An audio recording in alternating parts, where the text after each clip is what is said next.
On screen, it is a fairy tale. A chauffeur's daughter falls for a rich man's son, sails to Paris, and comes home transformed.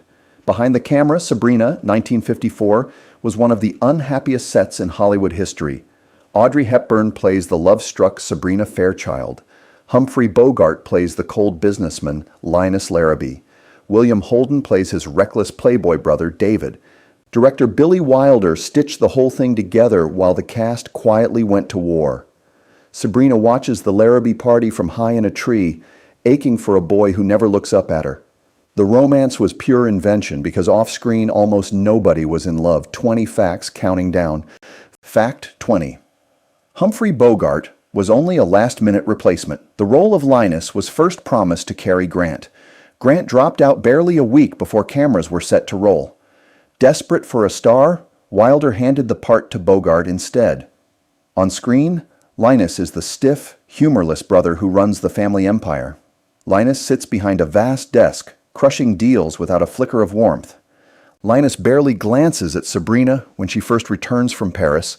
The romantic lead the whole film depends on was cast in a matter of days. Fact 19. Bogart knew he was second choice and hated it. He never forgot that Cary Grant had been wanted first. The feeling of being an afterthought gnawed at him through the entire shoot. He was convinced he was miscast in a light romance far from his usual grit. On screen, that unease almost works for the character. Linus stands apart at every party, stiff and out of place. Linus watches David charm the room with an envy he cannot name. An actor sure he didn't belong played a man who felt exactly the same. Fact 18. Bogart wanted his own wife cast instead of Hepburn. He lobbied hard for Lauren Bacall to play Sabrina. Wilder flatly refused, since Hepburn was his first and only choice. The rejection soured Bogart on the production before it even began. On screen, none of that resentment reaches Sabrina herself. Sabrina steps off the train from Paris, radiant and unrecognizable. Sabrina turns every head at the Larrabee mansion without even trying. The woman Bogart didn't want became the reason audiences still watch the film. Fact 17. Bogart openly mocked Hepburn's acting on set. He complained loudly that she needed take after take to land a single line. Asked how he liked working with her, Bogart sneered that it was fine if you didn't mind 20 takes. It was only Hepburn's second Hollywood film, and the jabs stung. On screen, that supposed inexperience is nowhere to be found. Sabrina moves through every scene with effortless, luminous grace. Sabrina makes falling in love look like the easiest thing in the world. The newcomer he ridiculed was the one the camera adored. Fact 16. Bogart and William Holden genuinely could not stand each other.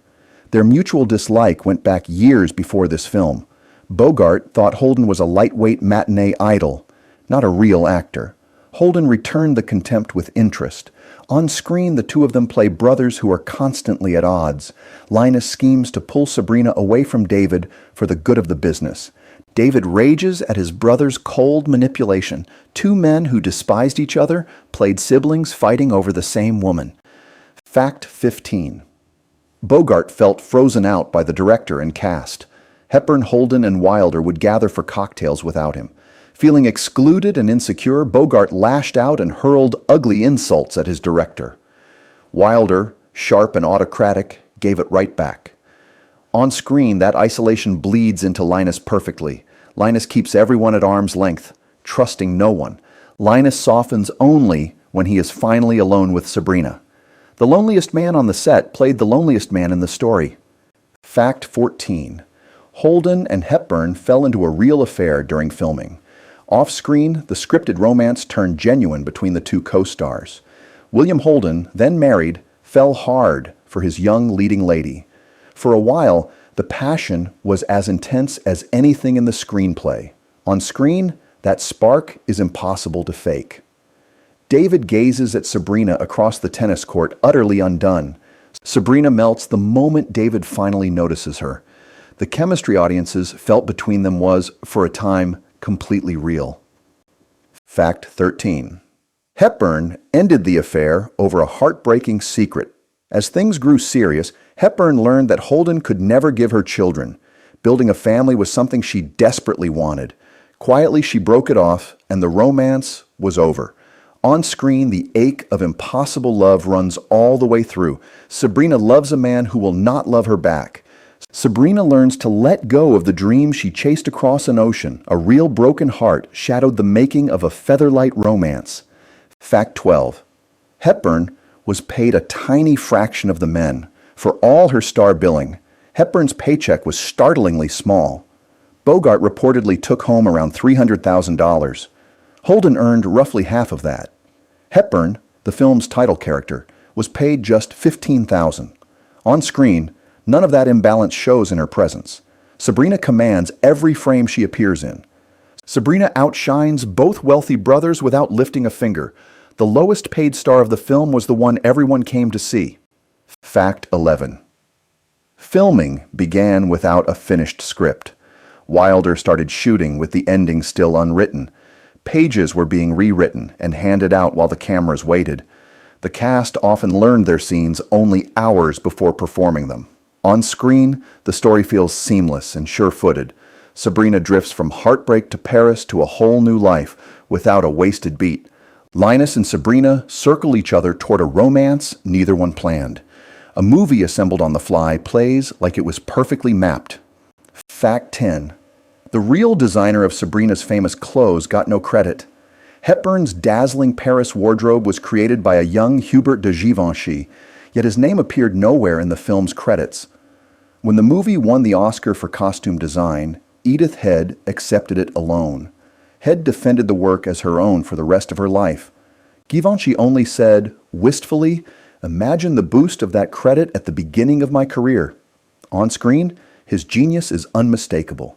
Sabrina returns from Paris transformed, every line of her silhouette pure elegance. A designer who shaped the film's whole look watched someone else take the prize. Fact 9.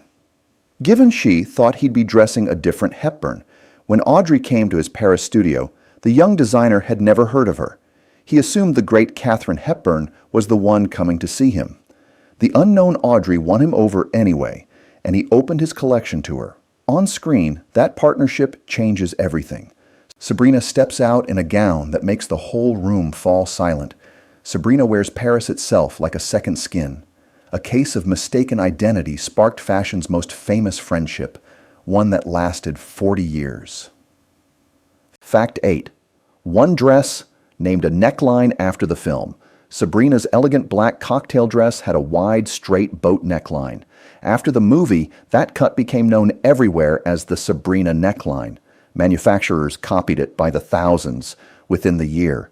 On screen, it is the centerpiece of her transformation. Sabrina turns to face the Larrabee party in the gown, and every eye follows. Sabrina wears it like armor made of pure grace. A single costume rewrote fashion and kept the film's name alive for decades. Fact 7. A screenwriter worked himself to a breakdown on set. Ernest Lehman was rewriting the script alongside Wilder as filming raced ahead. The relentless pace pushed him to exhaustion and collapse. One day, Bogart erupted at him simply for lacking a spare copy of a rewrite. On screen, none of that chaos leaves a mark. Sabrina and Linus trade crackling, witty dialogue with perfect ease.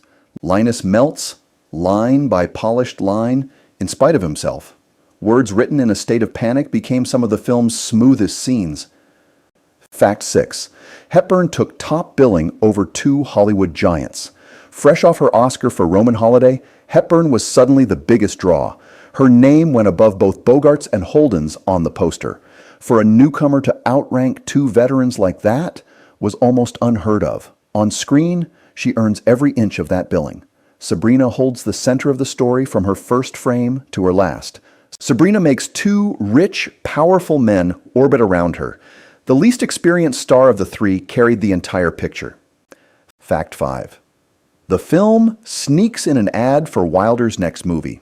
When Linus takes Sabrina out to the theater, they go to see a play.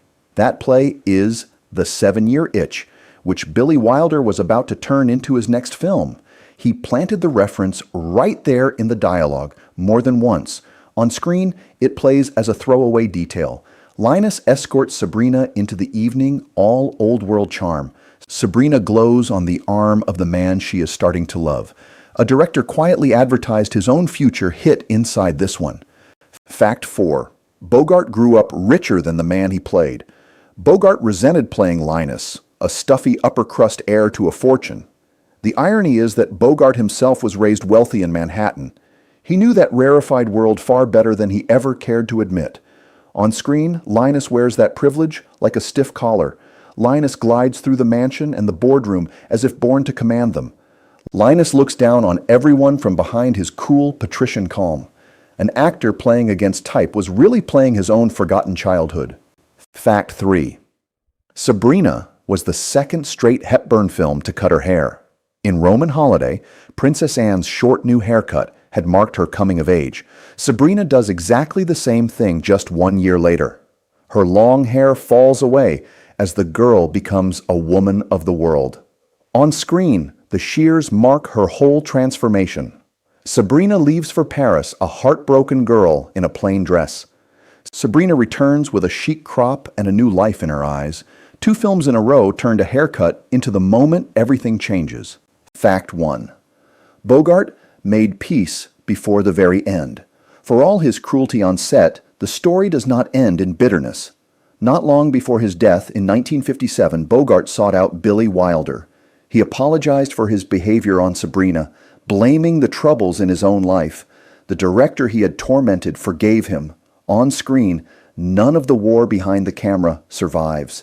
Sabrina and Linus sail for Paris together as the music swells. Sabrina finally gets the fairy tale the shoot itself never had. A movie born from a battlefield ends, both on screen and off, in something like grace. From a last-minute leading man to a designer robbed of his own genius, Sabrina hit a storm of resentment behind a flawless romance. Somehow, out of all that friction, a classic was born. Subscribe for more secrets buried inside the films you thought you knew. The magic was real, even when almost nothing behind it was. Fact 2. Sabrina earned 6 Academy Award nominations. The troubled little romance turned out to be a real awards contender. It collected 6 Oscar nominations, including Best Actress and Best Director. It won a single statue for its celebrated costume design. On screen, the craft holds up in every frame. Sabrina and Linus sail toward each other across a story full of wit and longing. Sabrina finds at last a love she never expected. A film made in misery still charmed the Academy.